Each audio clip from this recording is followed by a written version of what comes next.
good year. It's definitely time to start wishing people Happy New Year, and we should be doing that more. So please, uh, you know, have a. If I forget to say it at the end, have a wonderful New Year as we're in this last month of Elul, and forget the last month of Elul. We're like 2 weeks. We're just over like 2 weeks away from Rosh Hashanah. So it's a good time, a good segue into what we're reading today, because it actually begins with a little mention of when this book starts, because it actually begins with the date. And sometimes we get dates in books. We definitely get dates in books in one of the other books that takes place in partly in Persia. This one begins in Persia and actually begins in the same place where the other book that I'm talking about, the book of Esther, talks about dates. That begins in Shushan, the one of the capital cities of not the only capital, but one of the capitals of the Persian Empire. And because they had seasonal capitals in Persia, they had different seasons that were so different, vastly different in that country, that they had different capitals for the emperors, for the shahs, for the rulers of this dynasty. Uh, and they were Zoroastrian. They were not Muslim. They were not. This was pre-Islam, 1,000 years before Islam. Um, and as I mentioned last week, the book of Nehemiah was not originally a separate book. It really only became a separate book. Christian scholars kind of separated Ezra and Nehemiah from each other and created this separate book. But it wasn't necessarily a bad thing, because the books are different. They cover slightly different historical periods, and they definitely cover different vantage points. So it wasn't necessarily a bad idea, but it seems as though an editor, maybe Ezra, had incorporated Nehemiah's account within the book of Ezra, because the book of Ezra doesn't really end in a way that you kind of like go, well, that doesn't really make sense. It doesn't really end. And so as the editors, had brought these accounts together, maybe they didn't originally end either book, or at least maybe Ezra didn't end the way it did so abruptly, because Ezra knew, or the editor knew, that this was coming right after. And so Ezra and Nehemiah together then would be accounts of the Jewish return from the Babylonian exile. And again, the Babylonians had been replaced by the Persian Empire, who then let the Jews come back. And so we read about some of this history already in Ezra, but Ezra, remember, by the way, doesn't introduce himself. We met Ezra last week. The whole first section of Ezra, he is not there. He's in the background. He doesn't name himself. He emerges at the end of the book of Ezra as the leader, as a scribe. Remember, he's a priest. He's a scribe, he's a priest, and he's a leader of the people. And one of the things that he does is in the last couple of chapters we read, is he basically forces the Jewish exiles, returning exiles, to give up their foreign-born wives. That's the way it's usually described. And as we saw, it's really a little bit more complicated than that, because they weren't necessarily like from other countries. They could have been people who were a part of the Jewish community, or the Samaritan community, or Israelite, if you will, with having Israelite ancestry, but they weren't part of the groups that were returning. And as I said before, the groups that were returning really wanted to establish themselves as the leaders of the land of Israel, what will be called the autonomous province of Judea by the Persians. They really wanted to assert themselves as the leaders. Nehemiah is a political leader. He's not like Ezra, a religious leader, but he is a leader, and he adds material to this return that gives us an even fuller understanding of what this was like. This was also probably written. I mean, some people think the guy Nehemiah actually wrote this. Other people say that it wasn't written by him.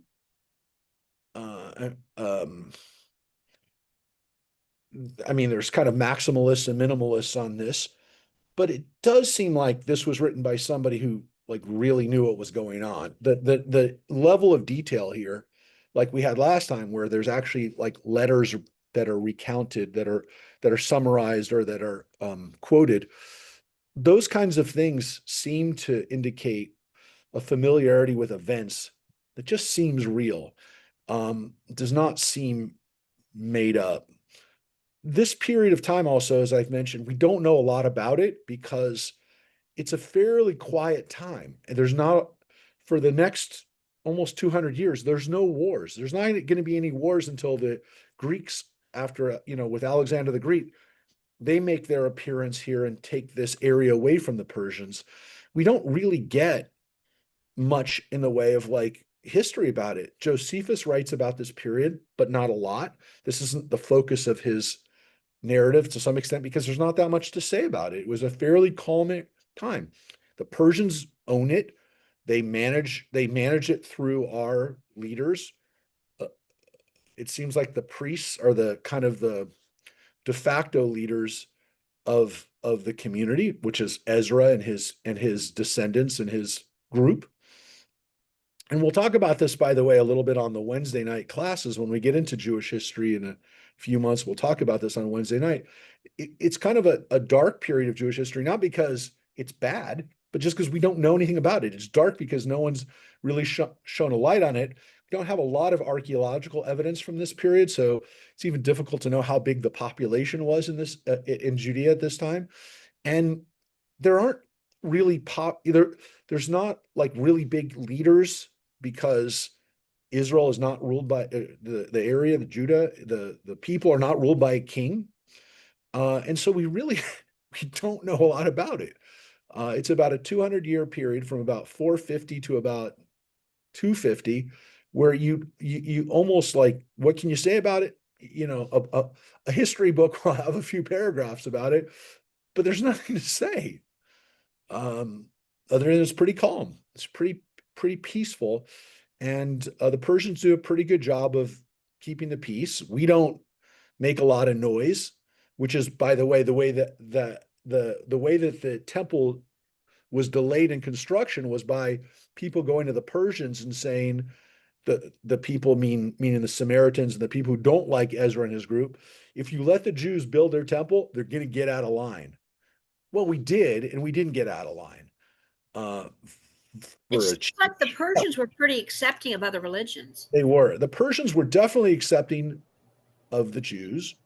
We don't know exactly why. The book of Esther, will tell you it's because of Mordecai and Esther. The problem is we've never found an extra biblical source that affirms Mordecai and Esther. And so it's difficult to say that there were those people, but there were probably some people, including this guy, Nehemiah, who again. They were Zoroastrian still, right? Zoroastrian? Yeah, so is that a proselytizing religion? Is that a religion that accepts others? Well, it's difficult to say. The Zoroastrians probably went through a period of time where they weren't necessarily as tolerant. We definitely read sometimes in the Talmud where, remember, the Talmud was written,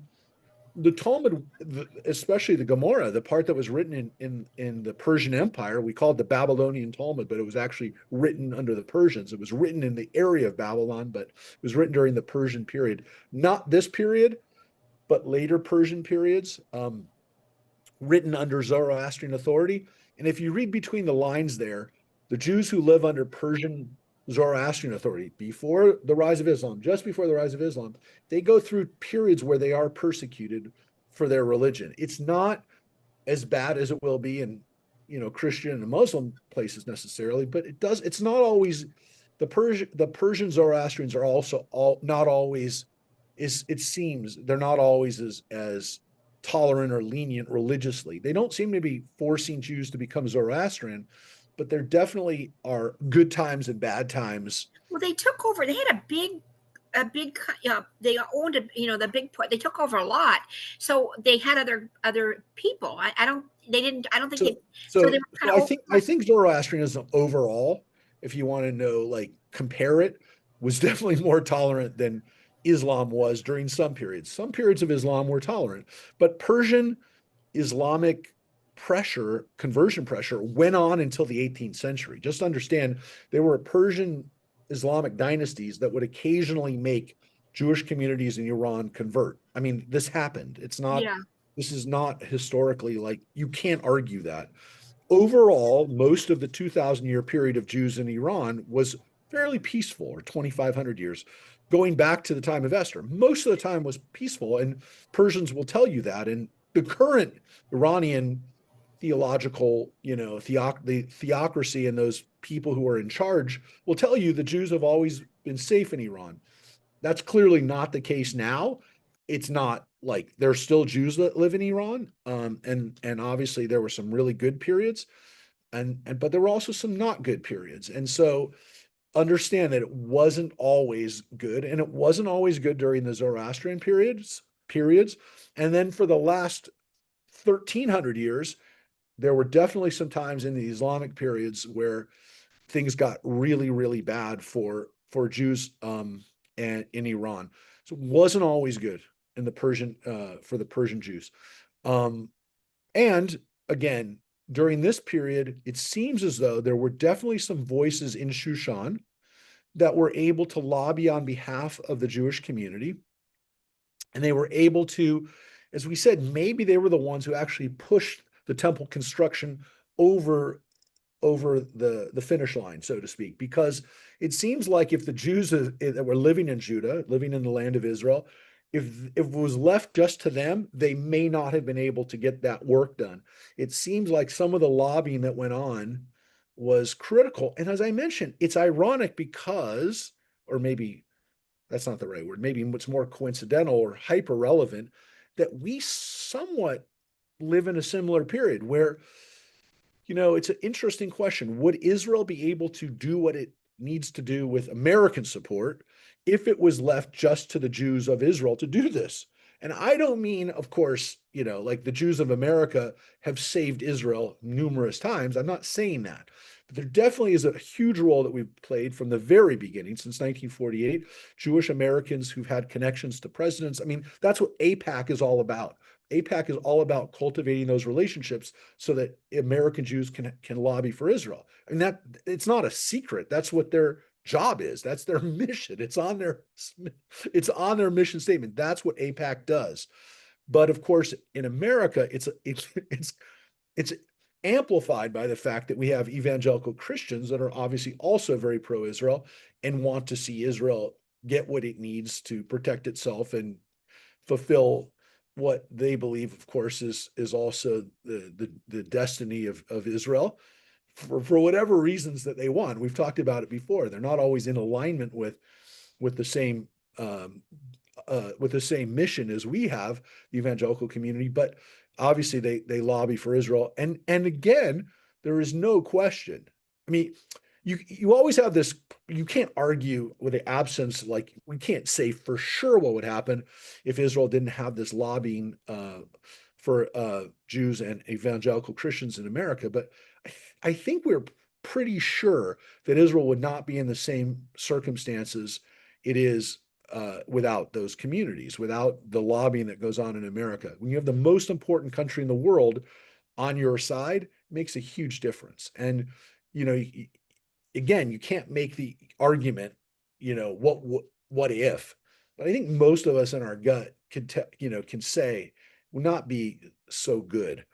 That's the same thing that we kind of seem to have, and you'll see it more in Nehemiah. You saw it a little bit in Ezra.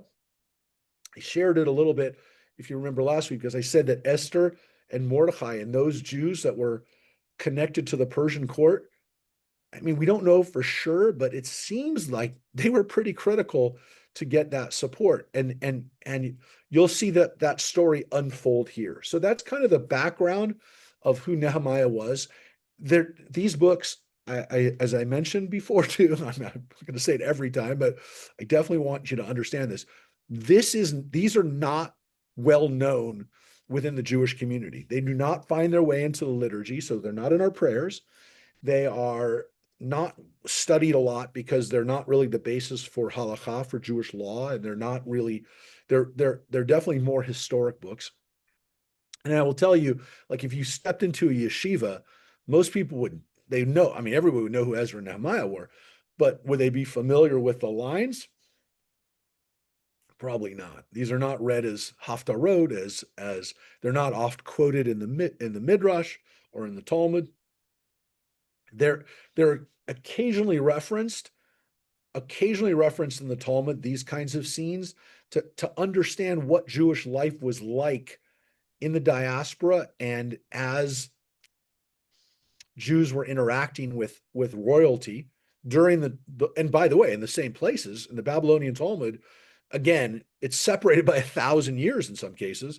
But when Jews were saying, well, how do we deal with our Persian Zoroastrian neighbors? They look at Ezra and they look at Nehemiah and say, well, these are what these guys did when it came to interacting with Persian authority. So from that standpoint, a little relevant, but again, most people really in the Orthodox world would not be super familiar with these books.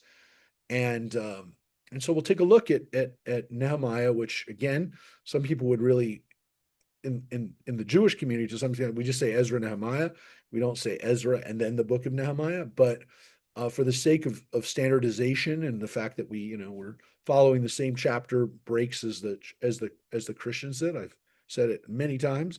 The chapters and verses were put here by Christian scholars, and we didn't use them for a long time. And for the last couple 100 years, we have, and it's easy, it's standard, and we're 99% of the same alignment. Occasionally will make slight difference for those who carry their Bibles with them. Mary always has the King James there with it. Occasionally there'll be a chapter or verse that'll sometimes be a little different or organized, but yeah, we kept this from the Christian for standardization. So let's read Nehemiah and the words that he tells us about what's happening. The narrative of Nehemiah, son of Hakaliah, in the month of Kislev of the 20th year, when I was in the fortress of Shushan, Hanani, one of my brothers, together with some men of Judah, arrived, and I asked them about the Jews, the remnant who had survived the captivity, and about Jerusalem. They replied, the survivors who have survived the captivity there in the province are in dire trouble and disgrace. Jerusalem's wall is full of breaches, and its gates have been destroyed by fire. When I heard that, I sat and wept and was in mourning for days, fasting and praying to the God of heaven. So first of all, Nehemiah is clearly in the Persian court. He's a Jew. He's getting a report of what's happening back in Jerusalem. By the way, his name Nehemiah means the comfort of Adonai, of the Lord. The person, the people he's getting reports from are Jews who live in the land of Israel. So you can see that there's people going back and forth, right? Which makes sense. It's a Persian province, so there's probably business. There's political connections that there's needs to find out what's going on in the state or in the province. Remember, according to the book of Esther, 127 provinces from Africa to India. So this is just one of 127 provinces. And that was pretty close again during this time. That's pretty close to how many Persian provinces there were. This was the Medinat. This was the state of Judah, if you will. And the state of Judah is not good.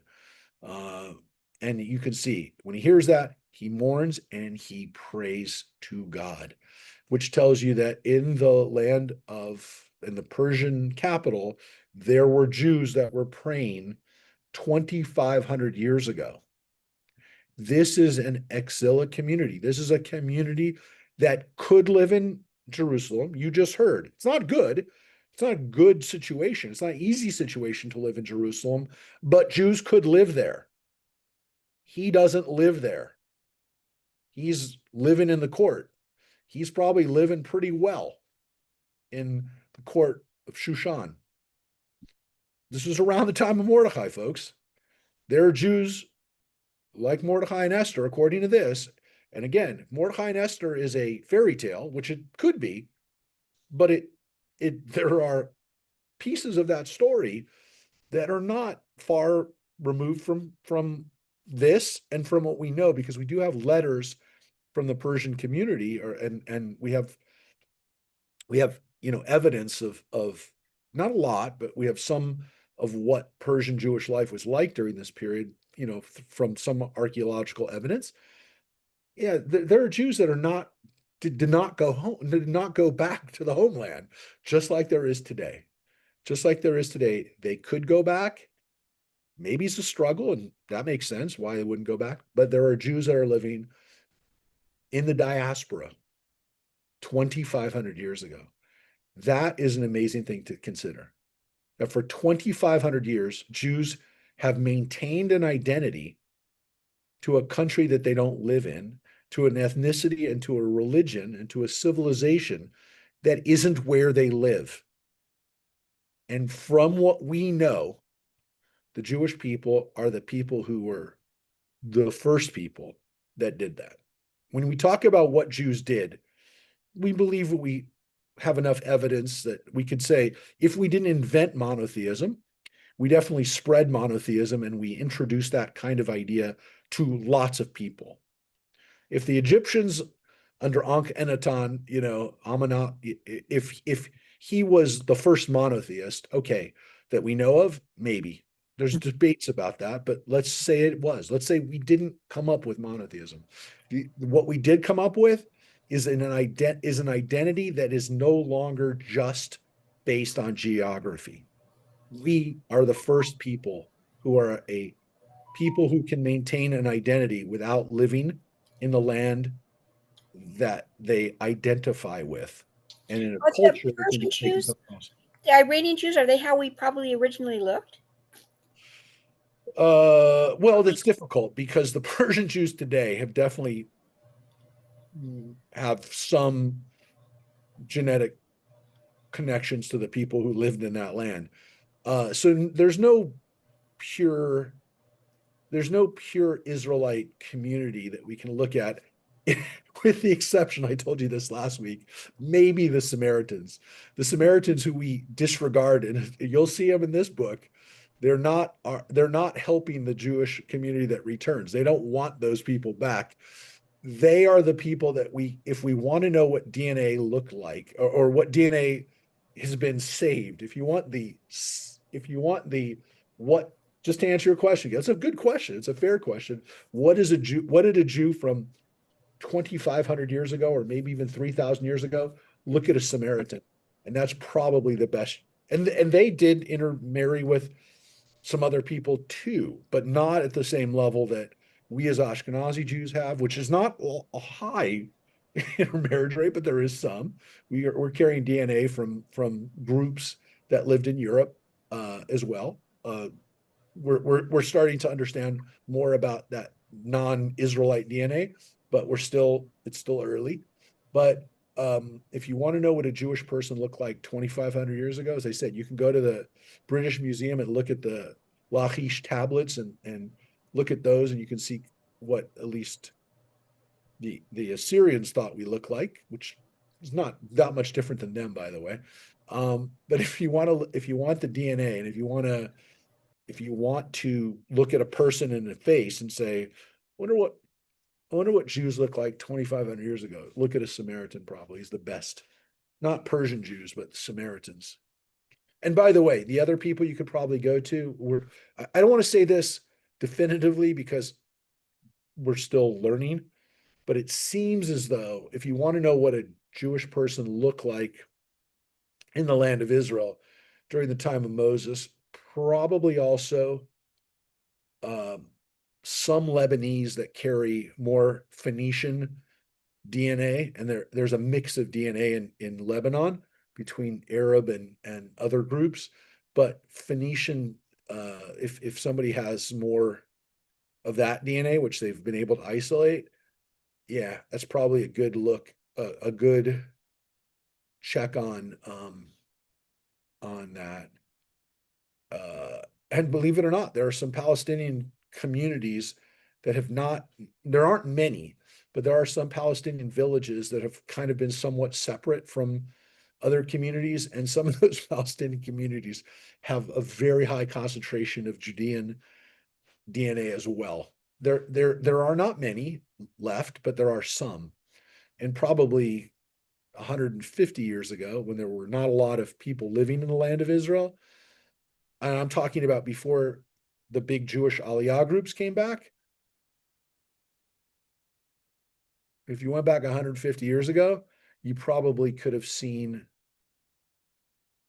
what Jews look like 2,000 years ago if you had done DNA samples on the people who lived in Israel 150 years ago, not 100 years ago, and definitely not 70 or 80 years ago, because a lot of the Palestinians today are descendants of Arabs who settled in the land of Israel the same time we did. And the reason that they did was because there were opportunities in that land that there weren't 150 years ago. So when British explorers and surveyors came to that country just before the fall of the Ottoman Empire, when they went there and they studied, and we have numbers, by the way, these are historically accurate numbers that the British explorers and surveyors did. If you look at those places and the numbers, you can tell that these were not heavily populated areas yet.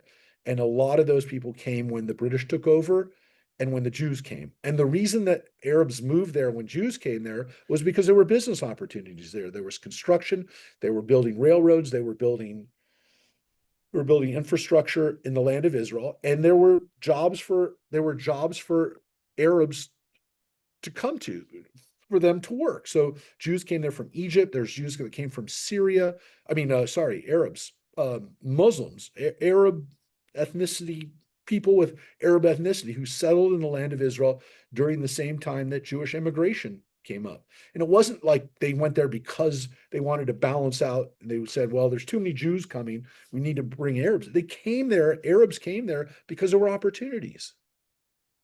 And again, I mean, some of them have been there as long as these Jewish, citizens of Israel have lived there, but a lot of them were not there longer.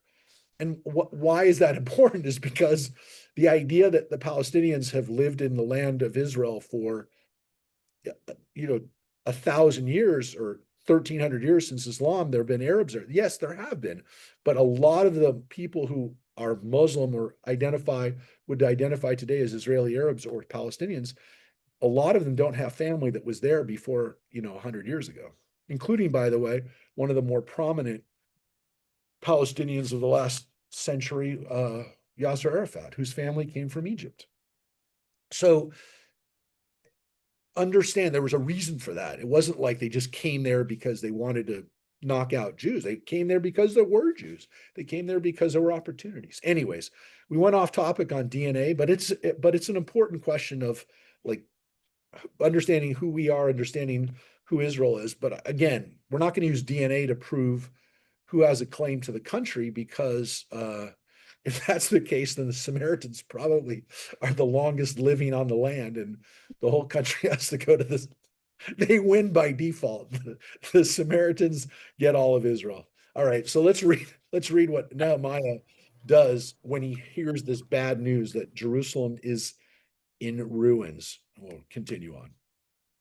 I said, O Lord, God of heaven, great and awesome God, who stays faithful to his covenant with those who love him and keep his commandments. Let your ear be attentive and your eyes open to receive the prayer of your servant that I am praying to you now, night, day and night, on behalf of the Israelites, your servants, confessing the sins that we Israelites have committed against you, sins that I and my father's house have committed. We have offended you by not keeping the commandments, the laws, and the rules that you gave to your servant Moses. Be mindful of the promise you gave to your servant Moses. If you are unfaithful, I will scatter you among the peoples. But if you turn back to me, faithfully keep my commandments, even if your dispersed are at the ends of the earth, I will gather them from there and bring them to the place where I have chosen to establish my name. for they are your servants and your people, whom you redeemed by your great power and your mighty hand. O Lord, let your ear be attentive to the prayer of your servant and to the prayer of your servants who desire to hold your name in awe. Grant your servant success today and dispose that man to be compassionate toward him. So you can see Nehemiah's prayer is one that invokes, I'll show you right here. It invokes the book of Deuteronomy, where he says, I will gather them and bring them to the place, which of course is reference to back to Jerusalem. And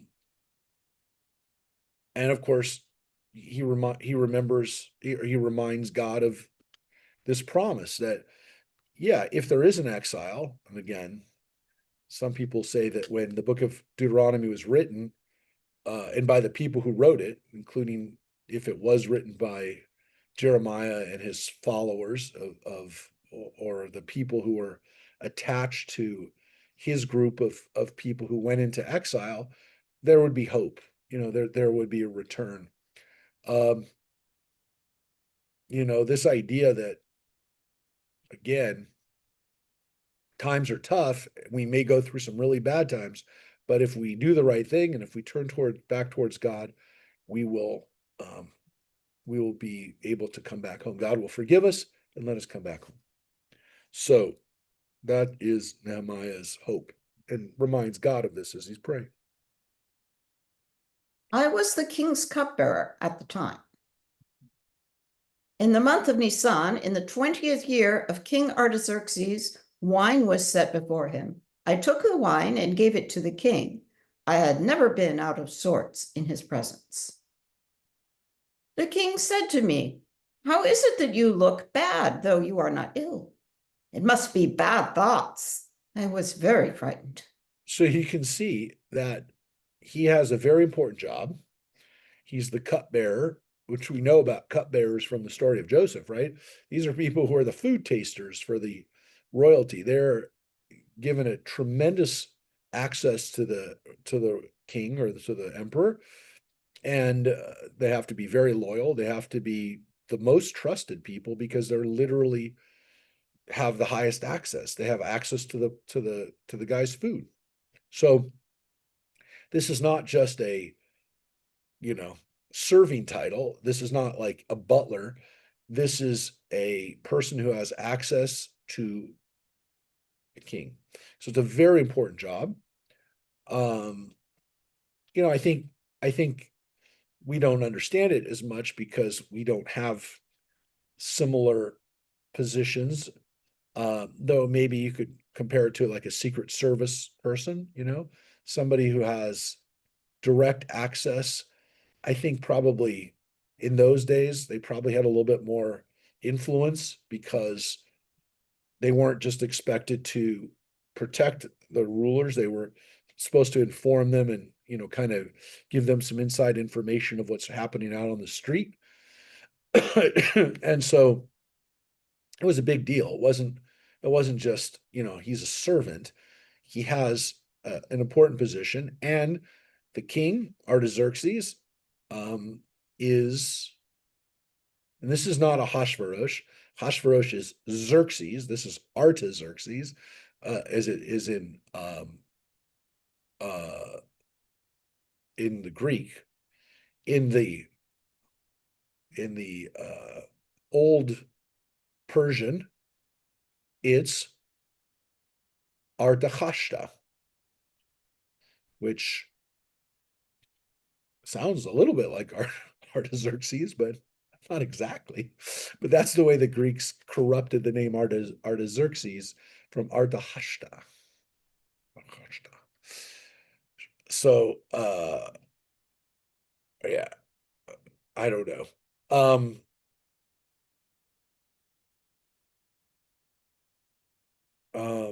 So he sees he's not in good shape, and he says, "What's wrong?" Because he says, "You're not sick.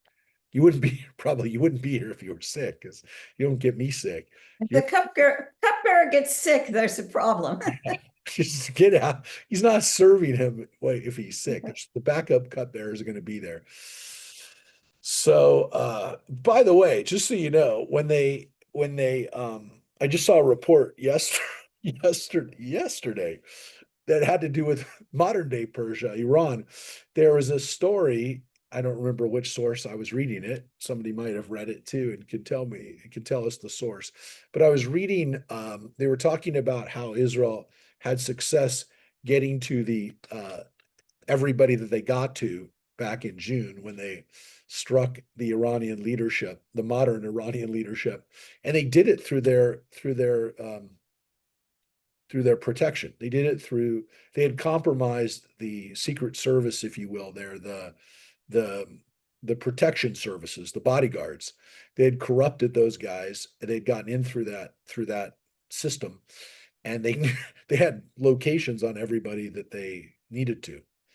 And so that's how they were able to effectively hit. They compromised Israel's Mossad had compromised that network of that infrastructure that they have to protect their leaders. So nowadays it's much worse because I mean much easier to if you compromise those people. I mean you literally put a homing beacon, a pager size device on somebody. It's smaller, and the missile goes right to where the dude is. So yeah, that's how they did it, was compromising the kind of the modern day version of this, being able to get to those guys. So yeah, it's ironic that, or coincidental that we have a similar situation going on in Iran today where yeah, having the leadership, having access, and sometimes not even having access uh the right way or the legitimate way or through the front door. So that's what he had. So look how he talks to his ruler.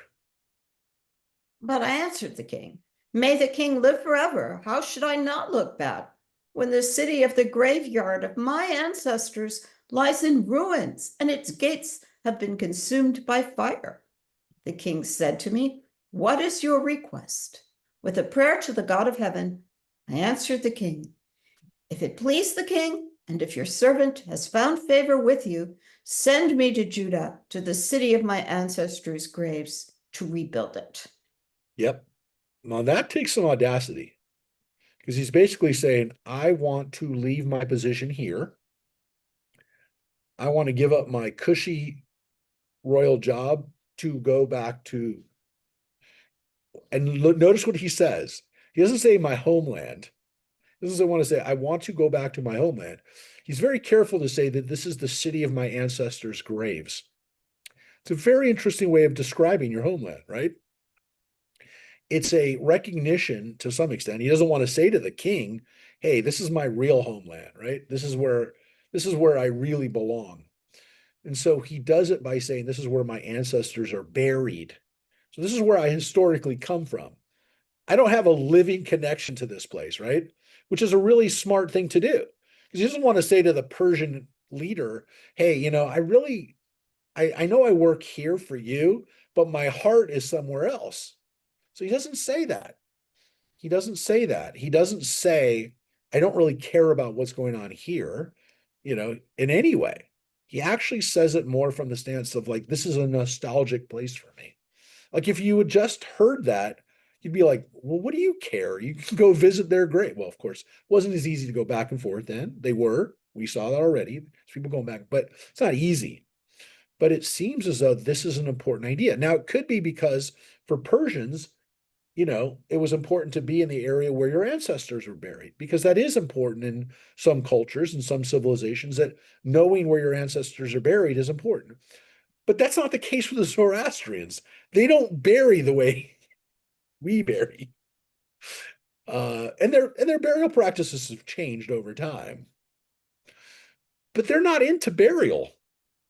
So this is not like, how you guys like to be buried in that place, and then you go back and visit your ancestors' graves, and you could say like the Egyptians do it, or like these other people do it.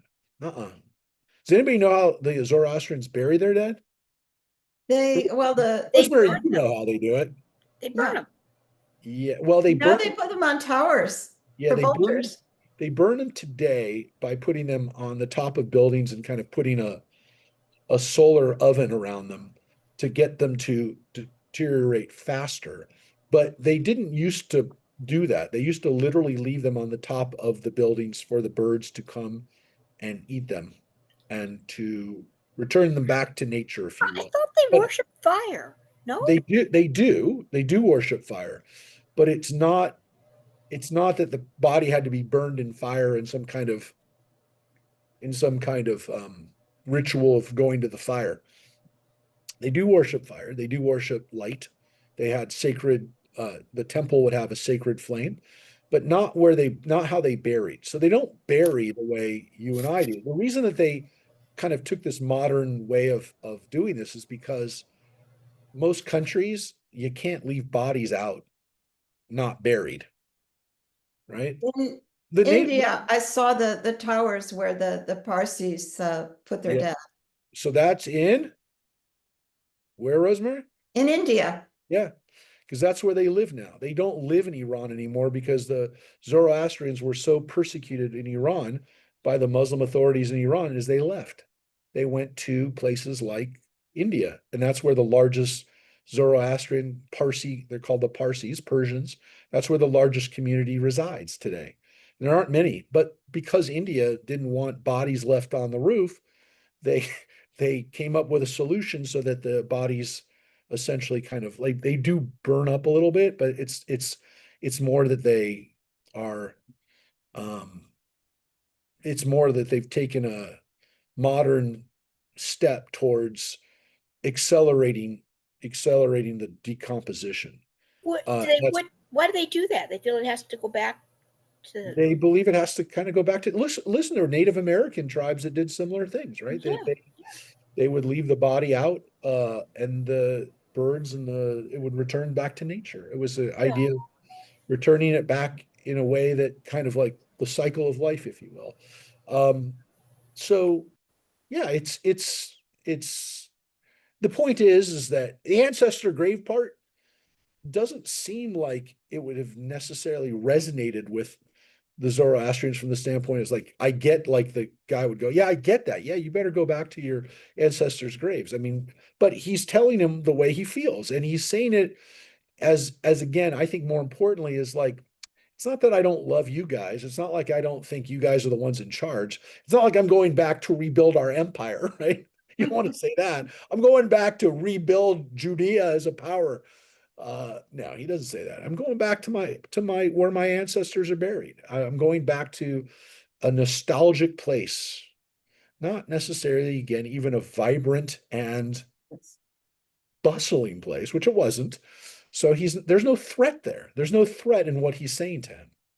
Otherwise, it could be seen as like, dude, I'm not going to let you go to rebuild a part of my empire that, quite frankly, I don't care that much about, and that why would I want you to? What I don't need you there.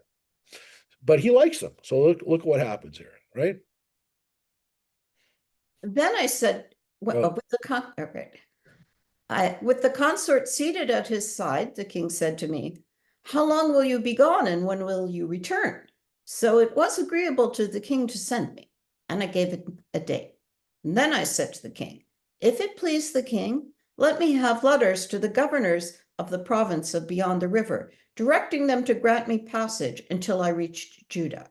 Likewise, a letter to Asaph, the keeper of the king's park, directing him to give me timber for roofing the gatehouses of the temple fortress and the city walls, and for the house I shall occupy. The king gave me these, thanks to my God's benevolent care for me. When I came to the governors of the province of beyond the river, I gave them the king's letters. The king also sent army officers and cavalry with me." yeah, so he's not just going there by himself. He's not going there, um, you know, this isn't a personal trip, though the king wants to know he's coming back, right? When are you coming back? Okay, as long as you're coming back, I can let you do this. But He's you going know, business class. yes, he's going business class, and he gets an entourage to come with him, and he gets supplies, right? He gets supplies, which is a further indication that he's got the blessing of the king. So when he gets back there with the king's people and the king's, some of his army, this is a good thing. By the way, notice too, that this state, if you will, of Judah is only part, and we saw this last week, of the province of beyond the river, right? Beyond the river is Aram Naharaim, in this time called Ever HaNahar. Beyond the river, which is beyond the Tigris River, those areas that we would say today are Syria, Jordan, Lebanon, and Israel. This is the land of Judah is only one state that's part of this bigger province that's there. So this is not this is not the main part of the kingdom. This is like, this is going to Alaska. Well, not maybe that's not the right thing to say, but it's not going to the heartland of or the beating metropolis of the empire. It's it's more like I'm going out west and I'm going to Portland. I'm not going to Los Angeles or San Francisco. I'm going to one of your other cities there that is a great place to live and it's everybody loves it, but it's not the main city. That's important to remember because like from our vantage point, from the Bible, like that's all it cares about. But when you read between the lines, you see, this is not this is not at the height of their of what are we paying attention to? So now what happens when they get there? When Sanballat the Horonite and Tobiah the Ammonite servant heard, it displeased them greatly that someone had come, intent on improving the condition of the Israelites. Yeah, let's just focus there because this is critical for what we're going to be reading for the next couple of weeks. The Sanballat and Tobiah are two people that are political leaders of the people that live in the area. And these, as you can see, are not Judean. These are not people who have these are not people who have our vested interest at heart. These are not people who are happy that there is attention being paid to the towards Judeans. These are not our friends. Now, the problem, of course, for like, understanding everything about this is that Sanballat, Tobiah, you can hear, by the way, in his name, Tobiah, is that it says he's an Ammonite, but he has a Hebrew name. He has a name that has God in it. It's the name Tobias or Toby, or it in Yiddish is Tevye. It's a legitimately Hebrew name. It's got God's name in it. Not just El, it's got the Yah name in it. So these are people who live in the land, but they do not have the good things for us at heart here. So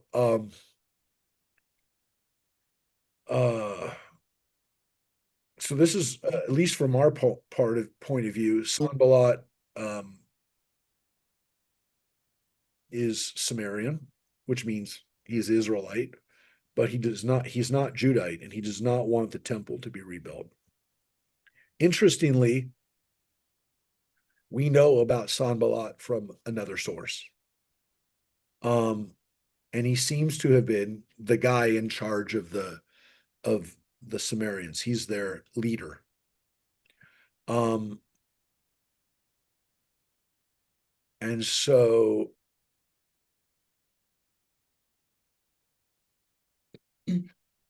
we don't know a lot about the Samaritans or the Sumerians from our we get most of the information from our vantage point. And their history was not well documented by themselves. It's a little hard to know exactly what happened. But Sanballat is mentioned in the Elephantine papyri that we found.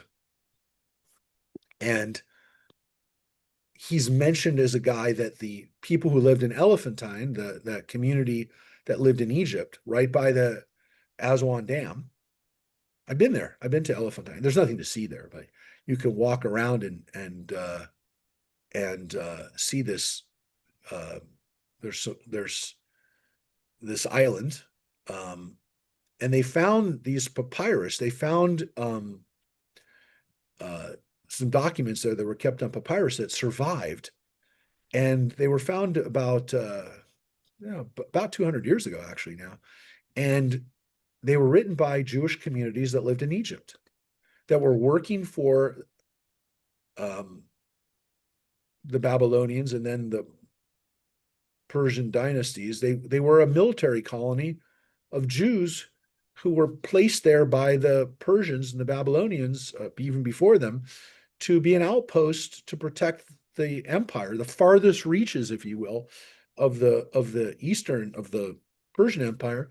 They had these Jews there that were there as a military base. And what's interesting is they built a temple there to God. Yeah, they had a temple to God on this island. And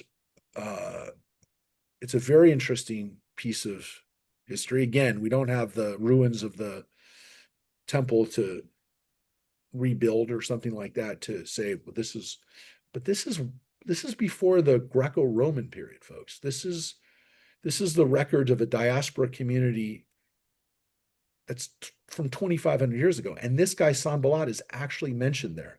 So it's pretty wild that we have a record of a person who's mentioned in the Bible who's not exactly Jewish. He's not Judean, but he was a real figure. And, look, people ask me all the time, what do we know about people mentioned in the Bible that are not in the Bible? And it's a very fair question, right? This is one of those guys. This is one of those guys that we know. And the people of Elephantine are asking him for help so they can build their temple there in Egypt. Yeah, pretty wild. So, but he's our enemy. He's not our friend. He's not the friend of these people that are trying to rebuild the temple. Here's what happens. I arrived in Jerusalem. After I was there 3 days, I got up at night, I and a few men with me, and telling no one what my God had put into my mind to do for Jerusalem, and taking no other beast than the one on which I was riding, I went out by the valley gate at night toward the Jackal's Spring and the Dung Gate, and I surveyed the walls of Jerusalem that were breached and its gates consumed by fire. Wow.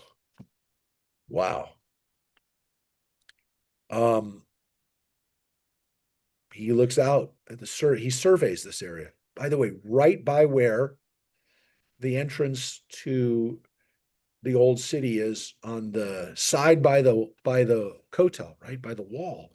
He goes right out by there and he surveys the walls. And again, those aren't the walls that we see today, though they're maybe not far. And maybe actually part of them are built right over those walls. I mean, sometimes they built walls right on top of the other wall. It's a good place to build it. But yeah, he looks out right by where the Temple Mount was and looks at the walls around the city there. And this is his. I mean, we don't know that he'd been there before. It doesn't say that here, but he's there for a reason. He's there to see how to rebuild the gate. Like, he's more concerned because he's a political leader. He's not a priest, right? He's not like Ezra. He's not one of those guys that's like, how do we rebuild our temple so we can bring back the temple? He's like, we got to keep our people safe. They're living in Jerusalem.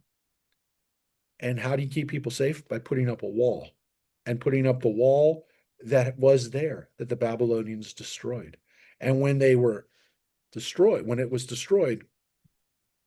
the walls were destroyed, as we know, because we actually have holidays, right? We have fast days, the days in Tammuz, the days of of Heshvan, where these breaches happened, and we still mark them on the calendar 2,500 years later. We have dates that still tell us when the walls were breached by the Babylonians, even before the temple was destroyed, because we knew that once the walls were breached, it was just a matter of time before Jerusalem and the temple would be destroyed.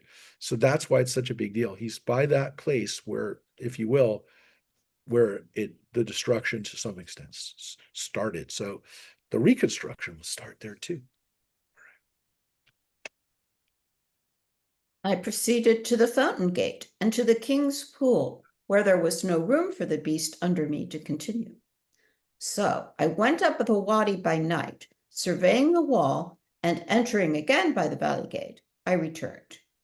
The prefects knew nothing of where I had gone or what I had done, since I had not yet divulged it to the Jews, the priests, the nobles, the prefects, or the rest of the officials. So you can see Secret mission. it's secret, at least now, right? He doesn't want people to know what he's doing, though it seems like just his basic entrance there obviously caused people to already know something's going on, but he doesn't want to tell people right away, including the Jews. He doesn't want his own people to know what's happening yet, because he knows it's going to create problems as soon as people know what he's doing. And again, it also says, like, I took my animal up as far as, he couldn't go any further, and so now I got to let him rest. But you can see he's so intent on doing this that, like, he gets there and he doesn't stop. Like, he's there to do this and he won't stop. I think when you read this, right, you feel that this is written by somebody like who did this. This was, if Nehemiah didn't write this, like somebody who's with him wrote this. It just seems too, it seems too detailed, and it seems too, like, even if he just said, I went to this place, you'd go, yeah, I guess it could, but anybody could have written that because they knew where the breaches were. They knew where the person would go. But when he talks about the animal being so tired that that's all as far as I could get, it's that kind of detail where you go, well, nobody has to say that. Nobody has to say that, like, nobody who wasn't there would have said that. So that's why, like, there's certain details that they're dropped and you're like, nah, this was written by somebody who did this. And it just seems like he gives you the motivation, right? He doesn't just say it's a secret mission, or, it just seems like there's a level of detail here, which is by someone who did this. And then I said to them, you see the bad state we are in. Jerusalem lying in ruins and its gates destroyed by fire. Come, let us rebuild the wall of Jerusalem and suffer no more disgrace. I told them of my God's benevolent care for me, also of the things that the king had said to me. And they said, let us start building. They were encouraged by his benevolence. When Sanballat the Horonite and Tobiah the Ammonite servant and Geshem the Arab heard, they mocked us and held us in contempt and said, what is this that you are doing? Are you rebelling against the king? Yeah, now we got another guy. We have Sanballat, Tobiah. Now we got another guy, Geshem, who it says is an Arab. Now, by the way, we haven't heard much about Arabs yet. We have heard that there are Arabs. This is not the first time we've heard that there's an Arab, but because we know that Ishmael is the ancestor of the Arab people. In the Bible, it says that. It's not like a thing the Muslims invented. They got it from our Bible to some extent. They got it from that tradition that he's a descendant of Abraham. But we know about them. But this is one of the first times we've actually seen Arabs in leadership positions in that area.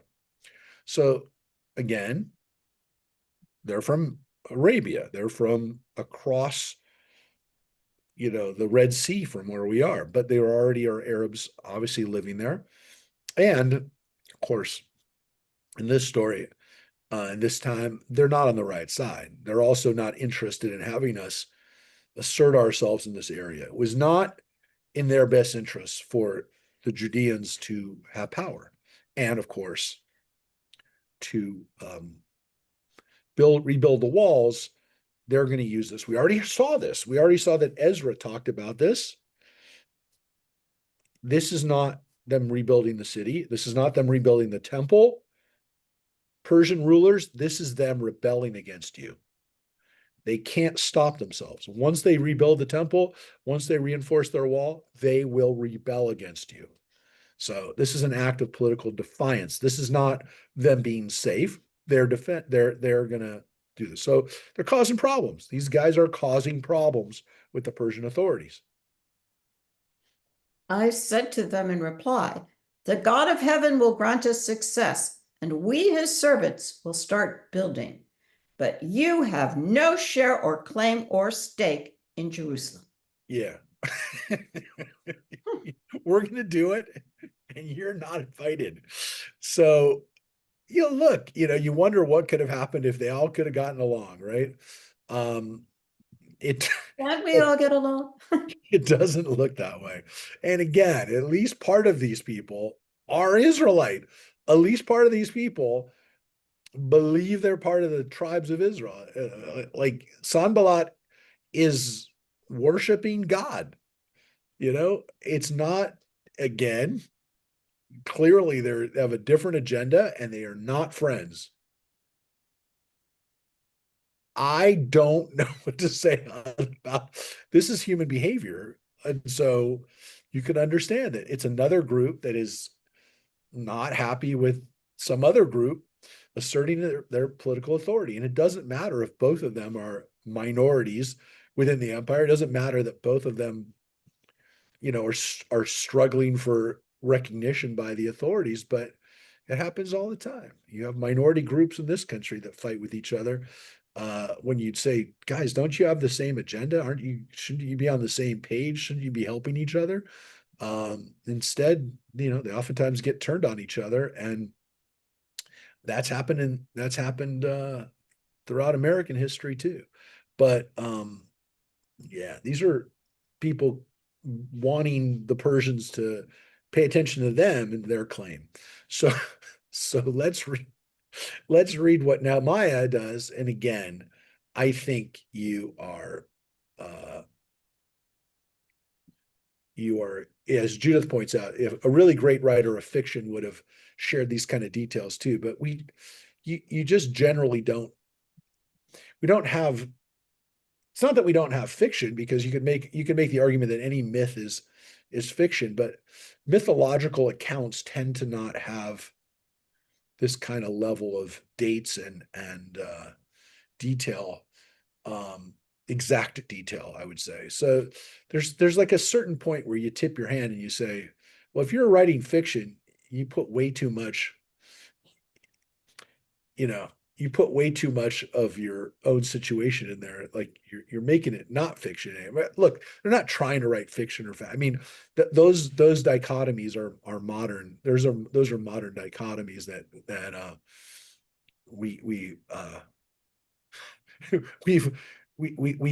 we've come to accept them as separate realities. One is fact and one is fiction. Like we'll walk through a library and say, well, those books are fact and those books are fiction, right? They'll have different numbers. My friends, those days are rapidly coming to be over. And if you don't believe it, that's your choice. To say that could have been the same thing. Yeah, I'm only telling you, we're heading back to this. Believe me, We're heading back to this time where you will no longer be able to say, I know it's a fact. I just saw the video. No, you didn't. You saw what somebody wanted you to think was a video. They had the idea that if it was written down, it must be true. Yes. Right, because why would you waste papyrus and right to write down a story? Yes. But if you're trying to persuade somebody, come on. Okay, so again, you make the argument, yeah, but I'm going to write down the details that are important for making that point, not I'm going to bombard you with detail. Look, all I'm telling you is I don't know how we're going to be able to discern fact from We already can't. I don't know how we're going to. Well, you say that. Wait until your grandkids or your great grandkids or your whatever. It'll get Wait, even harder. wait until those generations won't even, there will no longer be that, you know, there will no longer be those understandings. I'm just telling you, you'll exist in in the reality that you, whatever the information that you feel comfortable. I don't know how we're going to do it. I can't imagine it. I know it's going to happen. Or it's happening. It's Well, already. couldn't you, let's get a little sociologically off topic, but couldn't you say then that Nehemiah is the first example, or let me rephrase that, these writings could be an early example of what you're talking about happening, where somebody took the time, not necessarily this, but somebody took the time to write down this description, even though it wasn't exact, because they wanted to sell somebody something. It could be, but there's pieces of this, Judith, that don't, you wouldn't write this unless it happened, because it doesn't fulfill your look. I don't know. I mean, I'm only saying this because we have other propaganda from this period that's even earlier from this. I mean, Babylonian propaganda, Egyptian propaganda, and generally speaking, that kind of propaganda is exactly the simplistic, stupid propaganda you'd expect, where you get like, wait, nothing bad happened? Like this wasn't hard at all? It's like, no, make it real. Come on, tell us it was a little hard. Tell us that it's such contrived. You, first of all, in some cases, we know it's a lie because we have archaeological evidence that would say you Right. just lied. You just obscured exactly what happened, Right. because we can see the fire, or we can see the remnants of whatever, this area was depopulated. You lied. You said your country was thriving, and it was not. So we can do that. We're not great at it yet, but I have a feeling as we know better, we have better archaeological tools, we'll be able to assert some of this stuff. And it's, by the way, we lied. I mean, there's cases where the Jewish history lied. It's not true, but what we're going to read now is like, why would you write about the bad stuff if you were only trying to say, right? The fact that the bad stuff, as opposed to his details, I think the fact that the bad stuff is recorded is the information that makes it most likely this is true. True, exactly. That's right? Because we know, right. that they didn't have to do that. Right. Other propagandists from this period and from earlier and from later didn't do that. You're literally like, why would you say that? Like, no one's going to believe you, because they didn't care. They did that is the real. And again, you'd think that people nowadays, when they create propaganda, they would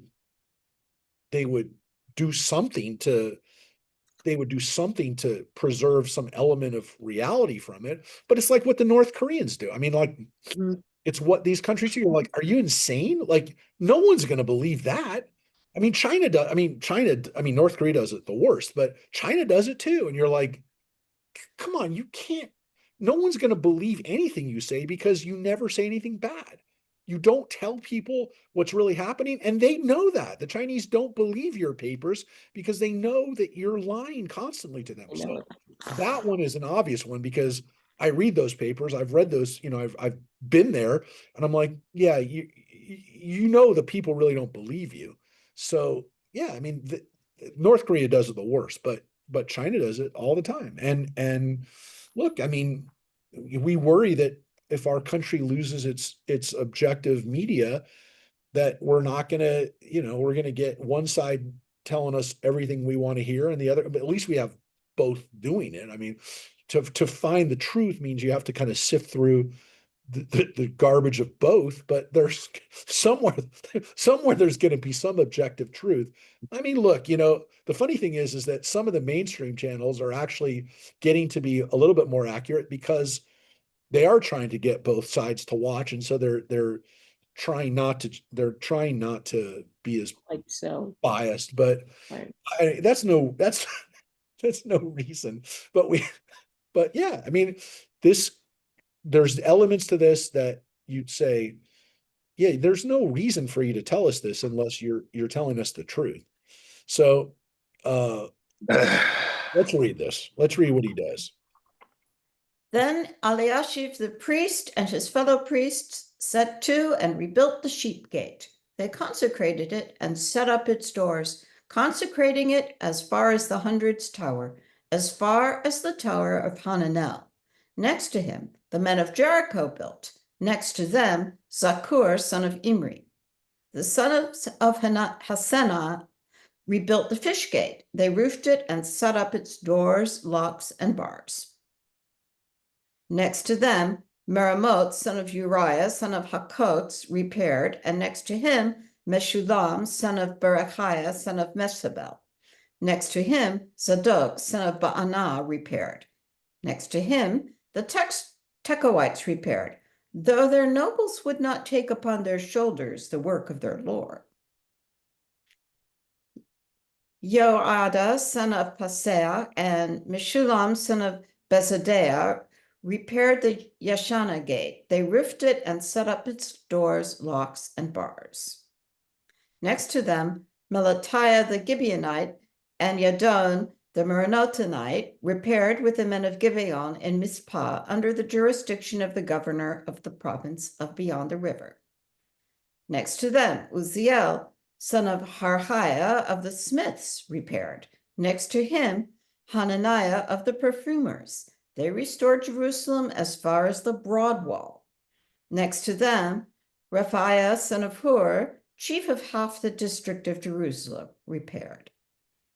Next to him, Jediah, son of Harumath, repaired in front of his house. Next to him, Hattush, son of Hashabaniah, repaired. Malchiah, son of Harim, and Hashub, son of Pahat Moab, repaired a second stretch, including the Tower of Ovens. Next to them, Shallum, son of Halohesh, chief of half the district of Jerusalem, repaired, he and his daughters. Hanun and the inhabitants of Zanoah repaired the valley gate. They rebuilt it and set up its doors, locks, and bars. And they also repaired 1,000 cubits of wall to the dung gate. Malchiah, son of Rechav, chief of the district of Beth Hakerem, repaired the dung gate. He rebuilt it and set up its doors, locks, and bars.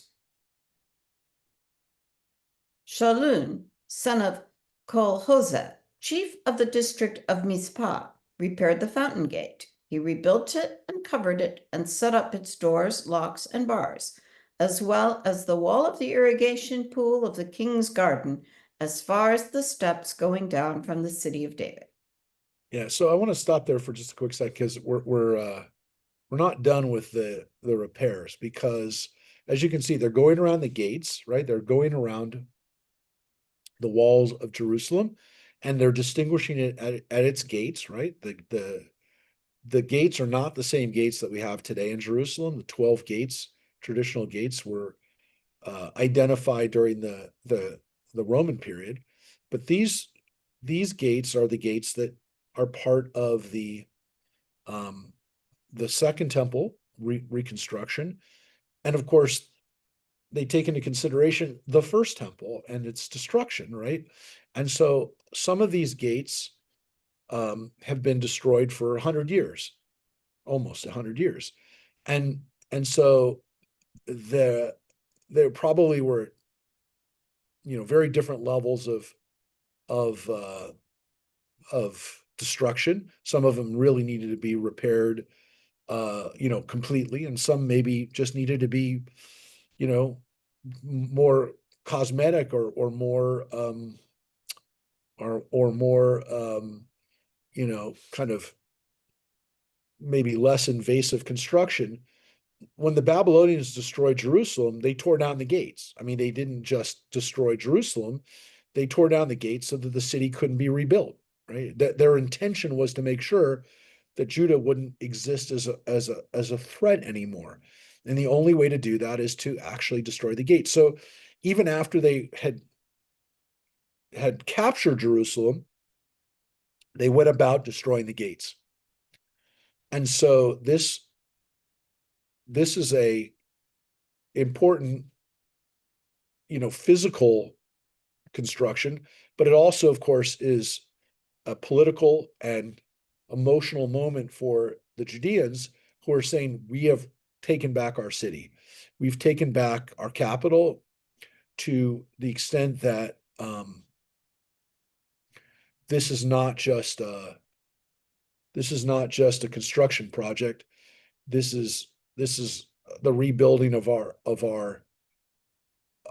sense of self, right? This is their real return home. And building the gate means building the actual walls. And as you can see, it also means building the actual entry gates, which included doors, locks, and bars. So you can see that actual entrance was important, and it had its own tower. It had its own roof. It was the gate itself was very important in addition to the walls. So they rebuild the walls, but also rebuilding these gates, which again are very important for security, very important for control of the city. And it's one of the things that made Jerusalem such an important city throughout history was the fact that it was a walled city that was difficult to capture if these gates and if these walls were reinforced and were at the peak of their power. And you can see that in ancient cities, that the walls of the city are literally what determines whether that city was a fortified and strong place.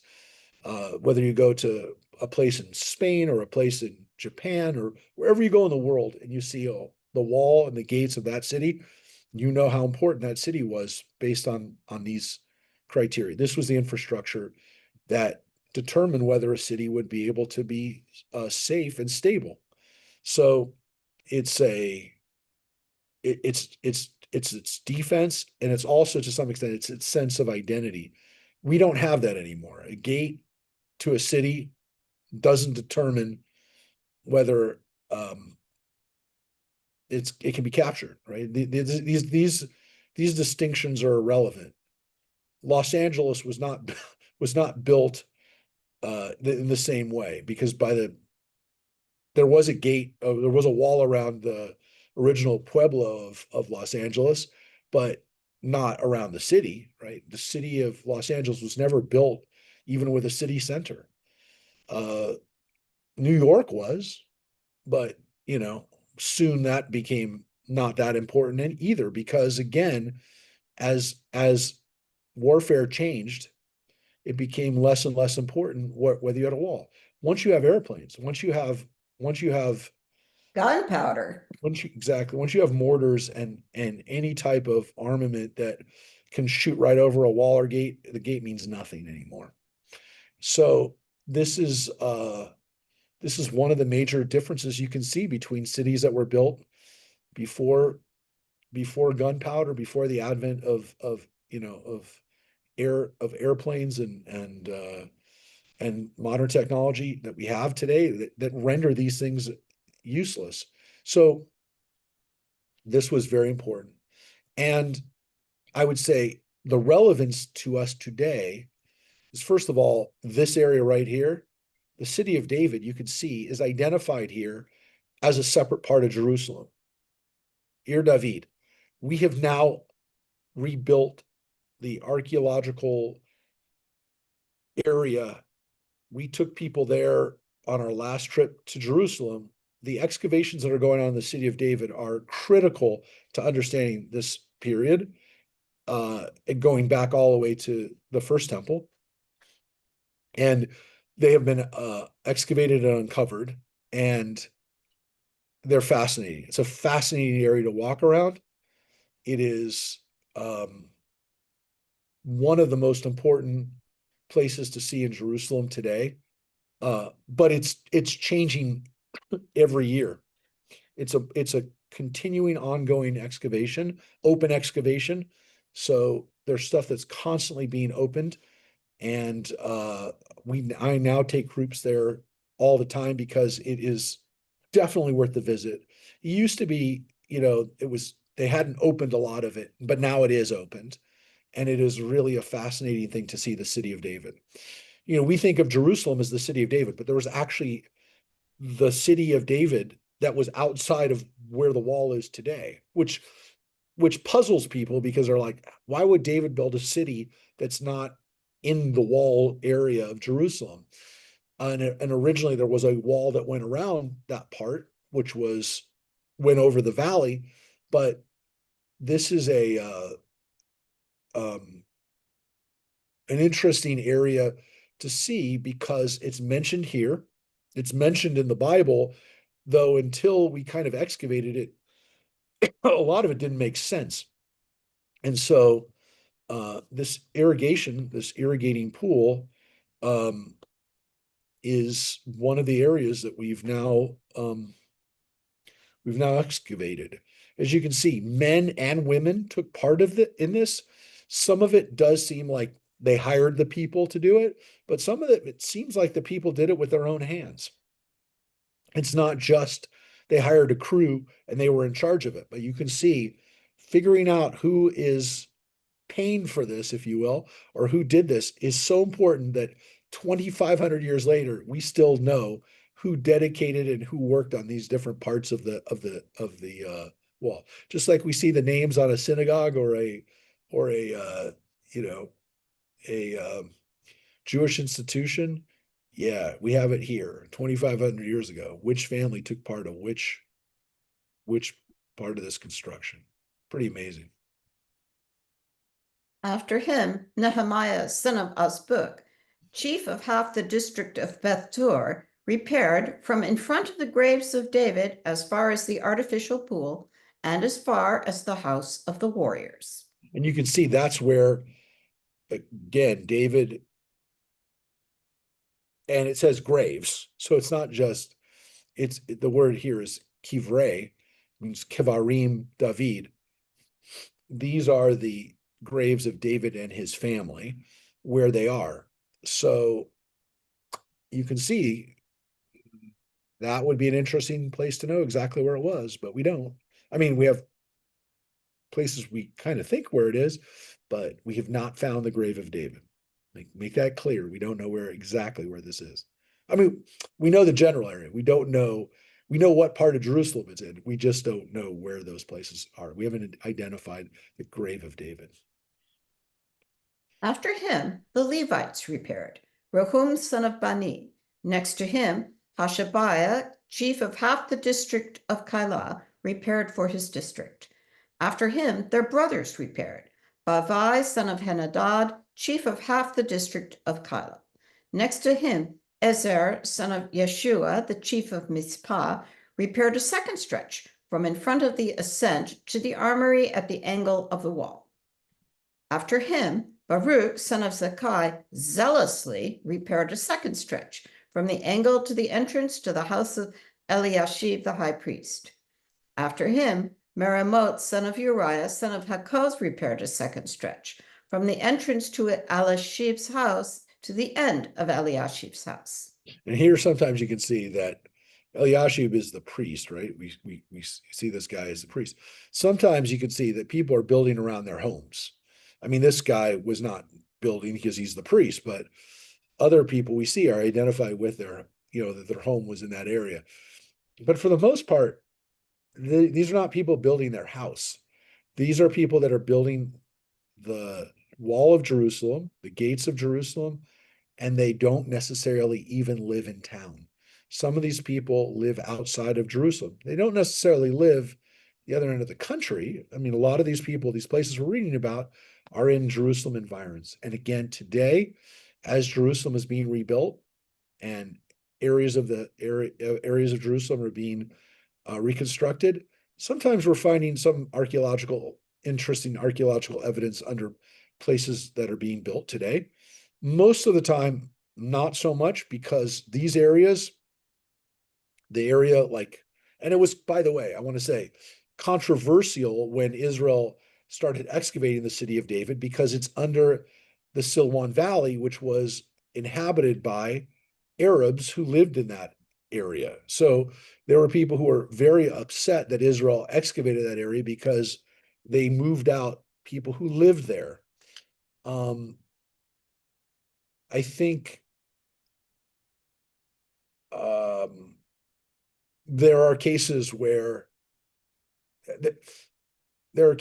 projects are scrapped because of the archaeology, the need to not build in a certain area because of historic preservation. Generally speaking, Israel, when they excavate, every time they do a construction, they have to do an excavation of the area to see if there's any archaeological significance. But it's not like Israel doesn't build stuff because there's there's some history there. They kind of like sometimes have to just say it's just not worth this historical, whatever archaeological evidence and historical finds here are not significant enough for us not to build the highway or the freeway or the tunnel. So they do have to make decisions. There are places that are built through, if everything in Israel was going to be an archaeological dig, there'd be nothing in Jerusalem. There'd be nothing in certain places. But for the most part, when something becomes critical, like the city of David, everything goes out the window as far as what they're going to do for the construction of a modern city of Jerusalem. And quite frankly, If they found the grave of David, wouldn't they not be allowed to excavate it? Well, it's an interesting question how they would excavate the cave, the burial place. Because the Orthodox don't like digging up Jewish graves. They would not want that done. Now, from the standpoint of what the rabbinate would do, if they could affirm that this was where David was actually buried, they would probably allow. Well, by the way, that would also assume that David's remains were there. Because if his remains were there, then there would be another issue of how can you possibly excavate in that area where the remains were. But if the remains weren't found, then there'd be a different issue. Like we found King Herod's sarcophagus. We have it. You could see it. We found it. But it was destroyed on purpose. It was vandalized, and his body wasn't there. So we don't have his body, but we do have his grave. We have his tomb. The question of what would we do if we found David's tomb? That would obviously be pretty important, not just for Jews, but also for Christians. So, and Muslims revere David as well as a important, prophet. So it would be interesting to see what would happen. But my guess is that area would obviously become, I know it would, I'm not guessing. I know it would become off limits, and I know that it would be dedicated as a holy site. And they would not build in that area. Look, that is part of what they're looking for in the city of David. I'm not gonna tell you that's not what that is a definite objective, is to find where these graves are. But I will tell you that there are a lot of times they excavate and they can't preserve everything. But in this case, the city of David reached a whole nother level, and Ir David is now, like I said, you could visit it. It's still ongoing. You can still see the excavations happening. And it's a fascinating thing to see this part of Jerusalem, which wasn't, to some extent, it's easier to excavate because the homes that were built on top of it were not, first of all, they were not, I'm going to say this, and again, I don't know if it's politically correct to say it, but these were essentially squatter homes that were not, it was not a part of Jerusalem that was lived in the same way that the old city was, where you had 2,000 years of continuous life going on and different levels of construction, but people were always living there. In the area around the city of David, there just wasn't that much, there weren't that many levels above it, and there wasn't that much excavation that needed to be done to kind of clear off the debris from the last 2,000 years. And so, yes, there were people living there, but also they were not living there for generations. And it was also, well, it was more than one generation, but this was not hundreds of years of continuous life in these areas.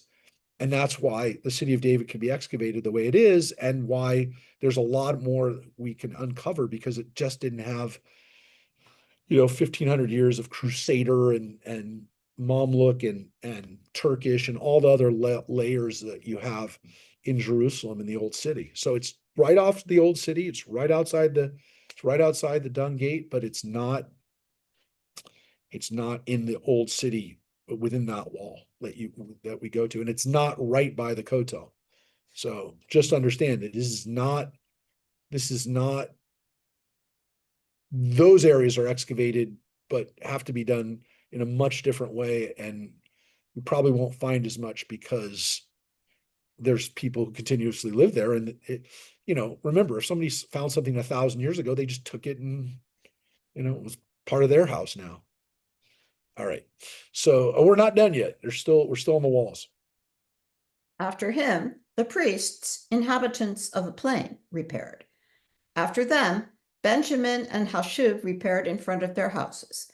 After them, Azariah, son of Maaseiah, son of Ananiah, repaired beside his house. After him, Binui, son of Henadad, repaired a second stretch from the house of Azariah to the angle, to the corner. Palal, son of Uzai, from in front of the angle and the tower that juts out of the house of the king, the upper tower of the prison compound.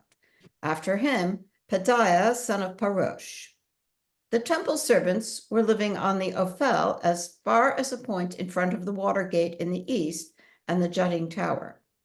After him, the Tekoites repaired a second stretch from in front of the great jutting tower to the wall of the Ophel. Yeah, and this area, the Ophel, has also been excavated, also not far from the Dung Gate. Remember, some of these sections that we're talking about are only a couple hundred feet, not necessarily, hundreds and hundreds of yards. There's in some cases hundreds of feet.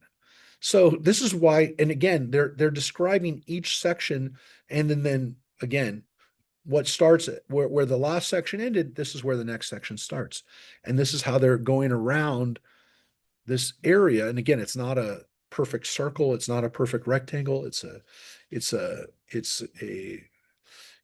very it's not a geometric pattern that you would recognize in any way, because again, it follows the natural topography, and it follows to some extent where they built walls previously. And so this is why, they built it the way most people would rebuild the wall. They'd rebuild what the previous people had done for the most part.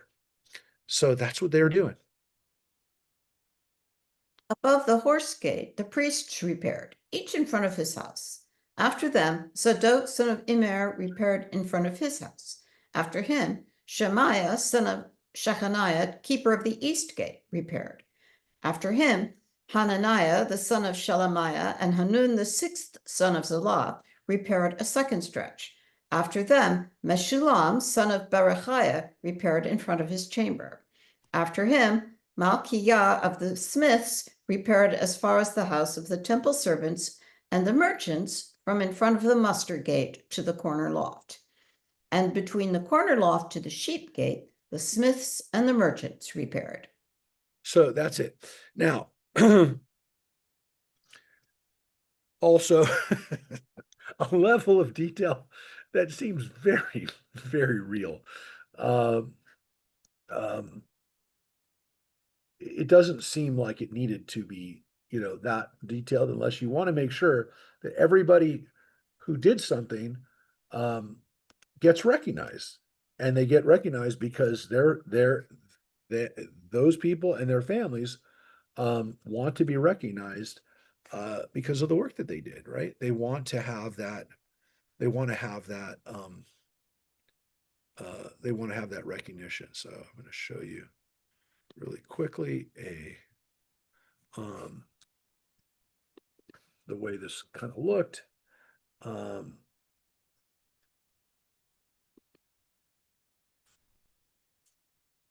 Just show you this.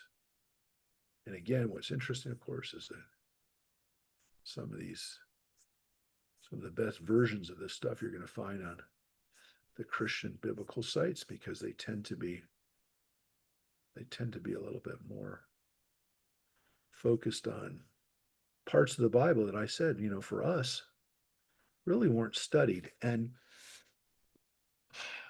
partly because the idea of us returning home and rebuilding any part of Israel was not considered to be feasible. It's going to happen. So this is a good view of this. You can see that this is this is actually not a great. You can see the sepulcher of David is not the area. That's where people say he's buried, but it's not. It's not where he's buried. It's not far, but it's not where it is. You can see that this is where the temple is. These are the gates that are mentioned in the description of what we just read. And so this goes around the city, and these are the gates that are described in the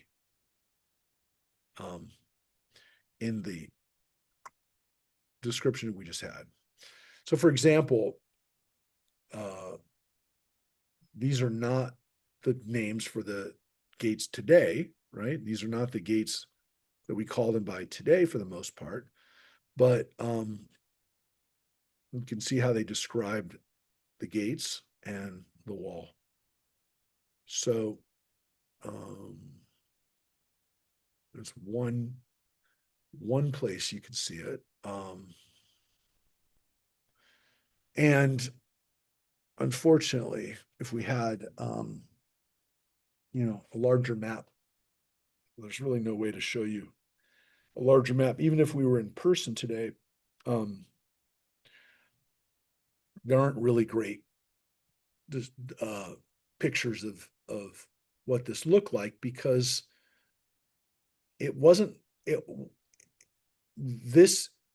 because we know so little about Jerusalem during this time, these gates really weren't as important as the gates were when they were rebuilt by King Herod and by the Jews during the Roman period, the Greco-Roman period, because again, thank God, Jerusalem didn't get attacked a lot during this time, not until the time of the Maccabees.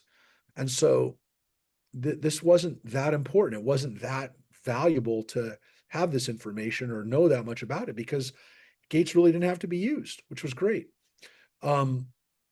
Let's see. Let's continue, and I think we'll definitely get to the end of this chapter and see what happens. Is there being pretty successful doing this rebuilding, this infrastructure repair.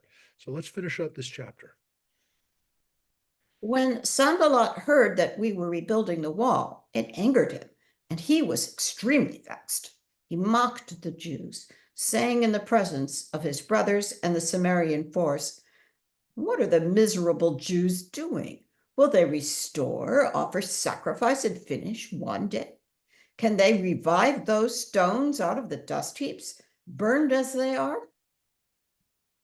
Tobiah the Ammonite alongside him said, "The stone wall they are building, if a fox climbed it, he would breach it. Hear, our God, how we have become a mockery, and return their taunts upon their heads. Let them be taken as spoil to a land of captivity. Do not cover up their iniquity, or let their sin be blotted out before you, for they hurled provocations at the builders."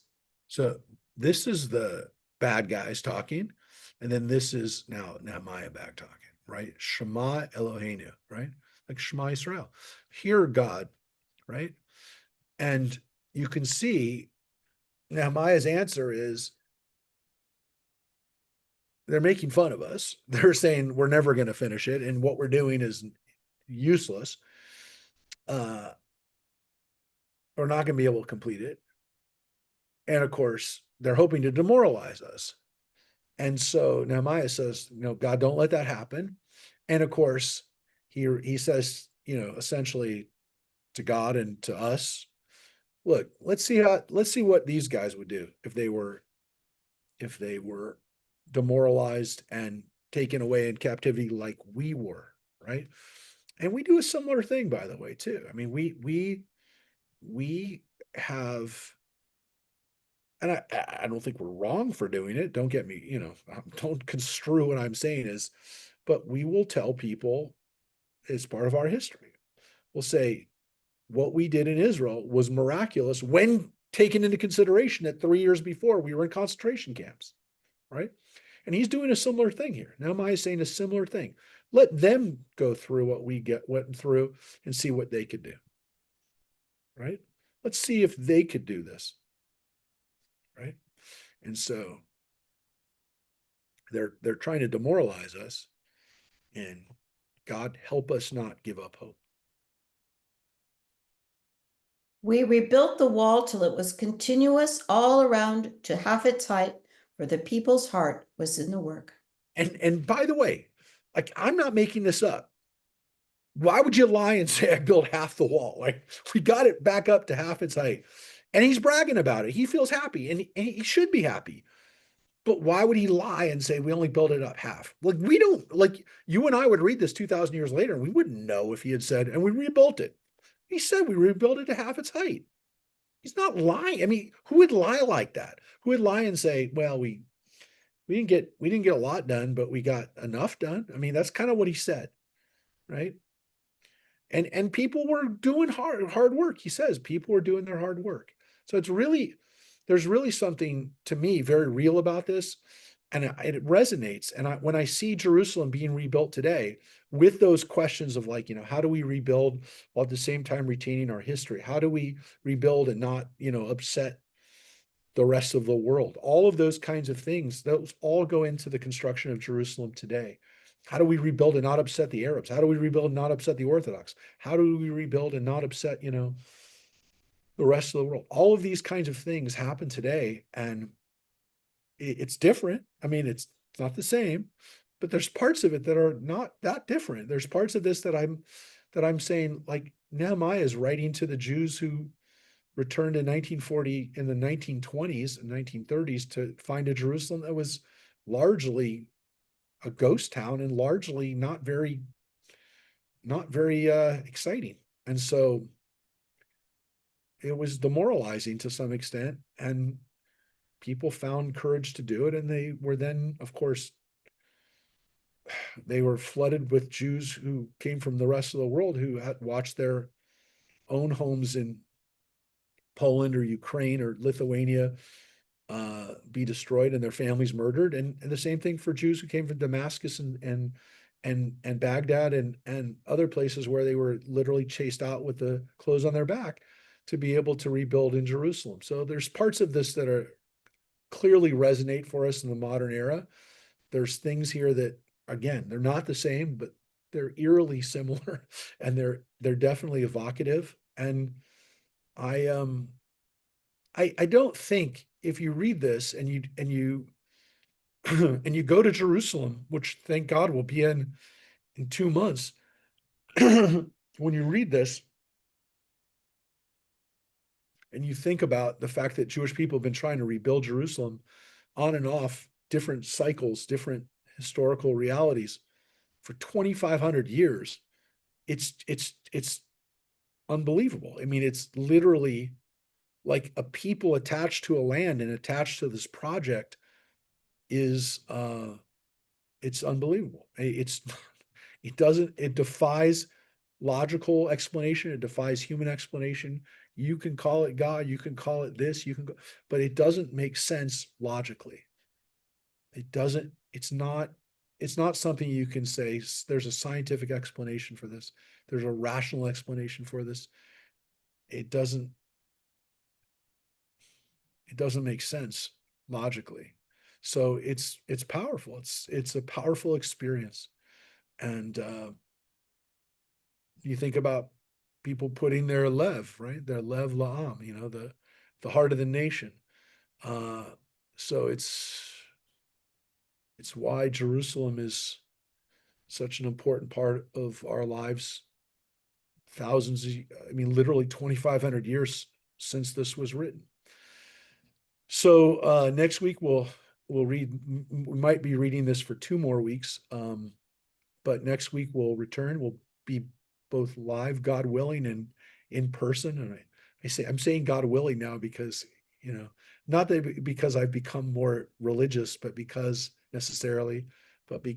I recognize that, we always try to create our best laid plans, and whatever you want to say, sometimes it doesn't work out. But yes, God willing, we'll be in person, and God willing, we'll be a little bit further towards peace, and we'll be a little bit further towards a new year, which will hopefully bring us good things. So have a great rest of the week. We hope we'll see you tomorrow night. We'll be in person Wednesday night for our next class, which is about Shabbat.